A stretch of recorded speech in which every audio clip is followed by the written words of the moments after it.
Hola banda, mire, si por casualidad estás soldando con máquina de soldar tradicional y se te abren huequitos así porque la lámina es muy delgadita, pues te tengo una solución fácil y sencilla. Vamos a enrollar un alambre en la varilla del electrodo. Si vamos a soldar bastante, pues enrollamos completamente toda la varilla.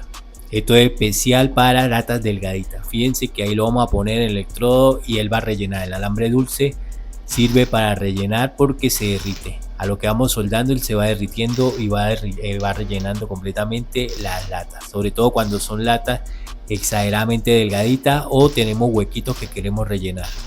Es una manera sencilla, fácil y un truquito que la gente debería aprender.